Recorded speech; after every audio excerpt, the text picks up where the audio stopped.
నమస్కారం, welcome to ఏటీ pulse. మన దేశంలో ఎన్నికలు వస్తాయి పోతాయి, ప్రభుత్వాలు మారుతాయి, కొత్త నాయకులు కూడా వస్తారు. ఇదంతా ప్రజాస్వామ్యంలో సర్వసాధారణం.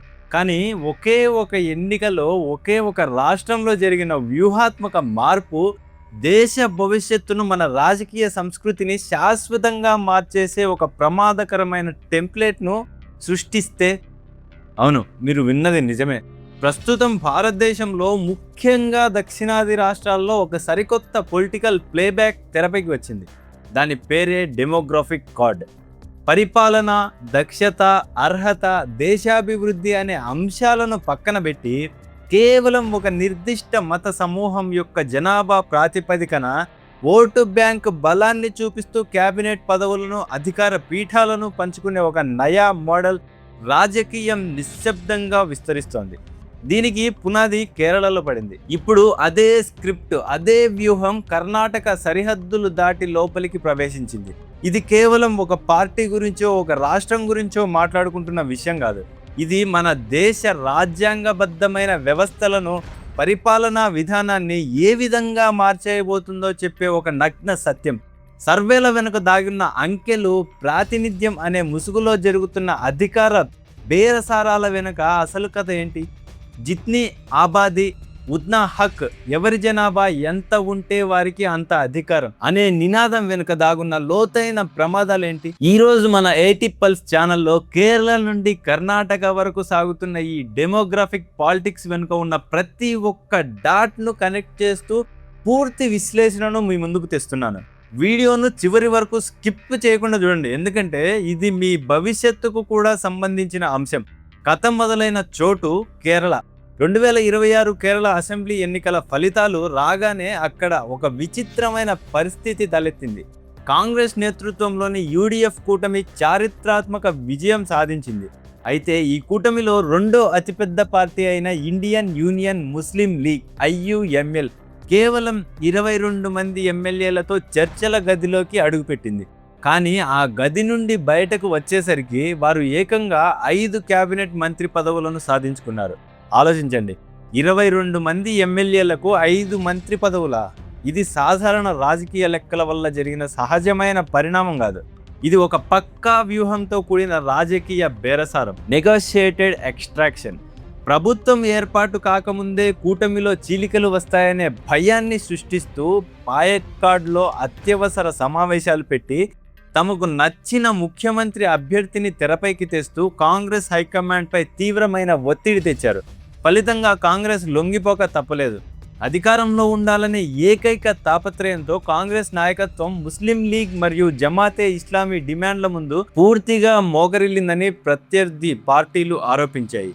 ఇక్కడ అత్యంత ప్రమాదకరమైన విషయం ఏమిటంటే, ఒక మిత్రపక్షం మంత్రి పదవులు డిమాండ్ చేయడం తప్పు కాదు, అది ఏ కూటమిలోనైనా జరుగుతుంది. కానీ ఆ డిమాండ్కు వారు ఎంచుకున్న ప్రాతిపదిక ఏంటి?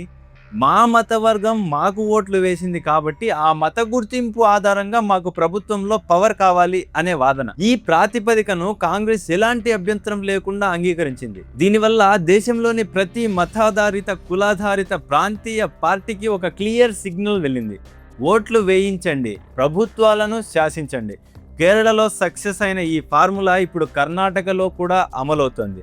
కర్ణాటకలో ప్రస్తుతం కాంగ్రెస్ అధికారంలో ఉంది. అక్కడ కూడా సరిగ్గా కేరళ స్క్రిప్ట్ను కాపీ పేస్ట్ చేయనట్లుగా కాంగ్రెస్ విజయానికి అత్యధిక ఓట్లు వేసిన మా వర్గానికి క్యాబినెట్లో కనీసం 5 ముస్లిం మంత్రి పదవులు ఇవ్వాలి అంటూ రాష్ట్ర వ్యాప్తంగా నిరసనలు, ఒత్తిళ్లు మొదలయ్యాయి.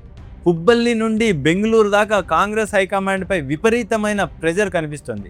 ఎన్నికల ప్రచారంలో అభివృద్ధి, ఉపాధి, సంక్షేమ గ్యారంటీల గురించి మాట్లాడిన పార్టీ ఇప్పుడు కేవలం ఓటు బ్యాంకు ఒత్తిడికి తలొగ్గాల్సిన పరిస్థితి ఏర్పడింది. ఇక్కడ మనం ఒక విషయాన్ని స్పష్టంగా అర్థం చేసుకోవాలి: ముస్లింలకు లేదా మరే ఇతర వర్గానికి ప్రభుత్వంలో ప్రాతినిధ్యం దక్కకూడదా అంటే ఖచ్చితంగా దక్కాలి. ప్రతి వర్గానికి సరైన ప్రాతినిధ్యం ఉండాల్సిందే. కానీ ప్రశ్న అది కాదు. ఆ ప్రాతినిధ్యాన్ని పరిపాలనా దక్షత, సామర్థ్యం ఆధారంగా అడుగుతున్నారా, లేక మాకు ఇంత జనాభా ఉంది, మాకు ఇంత డెమోగ్రాఫిక్ పవర్ ఉంది కాబట్టి మాకు ఈ పదవులు ఇచ్చి తీరాల్సిందే అనే డెమోగ్రాఫిక్ ఒత్తిడి ఆధారంగా అడుగుతున్నారా అనేది ఇక్కడ అసలైన ప్రశ్న. ఈ డెమోగ్రాఫిక్ బ్లాక్మెయిలింగ్ కు ఇప్పుడు ఒక పెద్ద ఆయుధం దొరికింది. అదే కర్ణాటక సామాజిక, ఆర్థిక మరియు విద్యా సర్వే డేటా. దీనినే మనం క్యాస్ట్ సెన్సస్ లేదా కులగణన అంటున్నాం.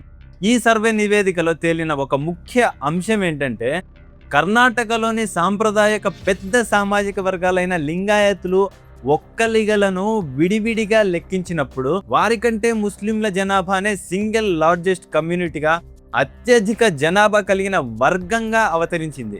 ఇక అంతే, ఈ డేటా బయటకు రాగానే దీనిని ఒక పొలిటికల్ బేరసారాల చిప్పుగా మార్చేశారు. వాదన ఎలా మొదలైందంటే, మేమే అతిపెద్ద కమ్యూనిటీ కాబట్టి అధికారంలో మాకే సింహభాగం దక్కాలి. జనాభాను లెక్కించే ఒక సాధారణ సర్వేను రాజకీయంగా హక్కులను లాక్కునే ఆ అస్త్రంగా మార్చేయడం అంటే, గుర్తింపు రాజకీయం కేవలం ప్రసంగాలకే పరిమితం కాకుండా ప్రభుత్వ వ్యవస్థలోకి ఏ విధంగా చొరబడుతుందో చూసే ప్రమాదకరమైన ఉదాహరణ ఇది.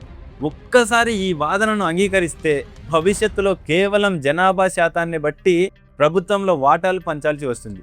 అప్పుడు ప్రతిభకు, ప్రజాసేవకు ఏం విలువ ఉంటుంది? కాంగ్రెస్ పార్టీ దీనిని సంతృప్త పరిపాలన లేదా ఇంక్లూజివ్ పరిపాలన అని సమర్థించుకోవచ్చు.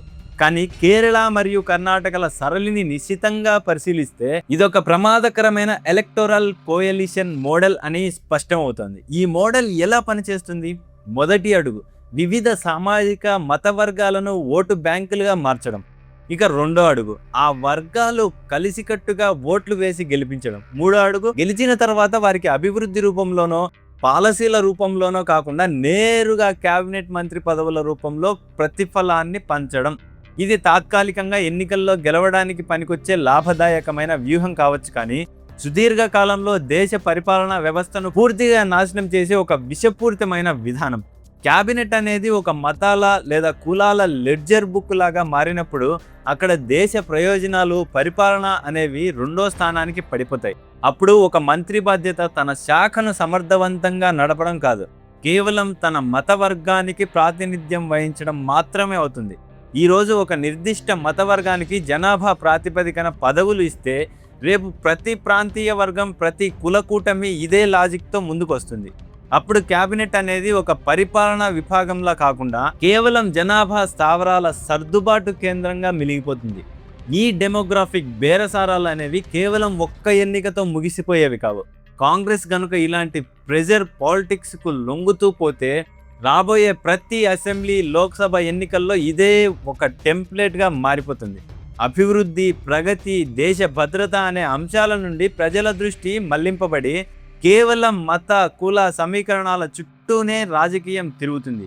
ఈరోజు కాంగ్రెస్ పార్టీ తనను తాను ప్రశ్నించుకోవాల్సిన సమయం వచ్చింది. మీరు కేరళను, కర్ణాటకను పాలిస్తున్నారా, లేక కొన్ని సామాజిక వర్గాల అకౌంట్లను మేనేజ్ చేస్తున్నారా? ఒక ప్రభుత్వం అన్ని వర్గాలను కలుపుకొని పోవడం వేరు, కానీ ప్రతి వర్గం నుండి ఒత్తిడిని ఎదుర్కొని బ్లాక్మెయిల్కు గురై పదవులను పంచడం వేరు.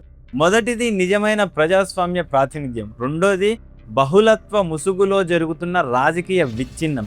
ఈ టెంప్లెట్ కనుక ఇలాగే కొనసాగితే రాబోయే రోజుల్లో దక్షిణాదిలో ఏ పార్టీ అధికారంలోకి రావాలన్నా ఇలాంటి మతపరమైన డెమోగ్రాఫిక్ ఒత్తిళ్లకు లొంగాల్సి వస్తుంది. తాత్కాలికంగా కాంగ్రెస్ ఈ షార్ట్ టర్మ్ గేమ్లో గెలవచ్చు, కానీ దేశ పరిపాలనకు, సంస్థాగత విశ్వనీయతకు జరుగుతున్న నష్టం మాత్రం పూడ్చలేనిది.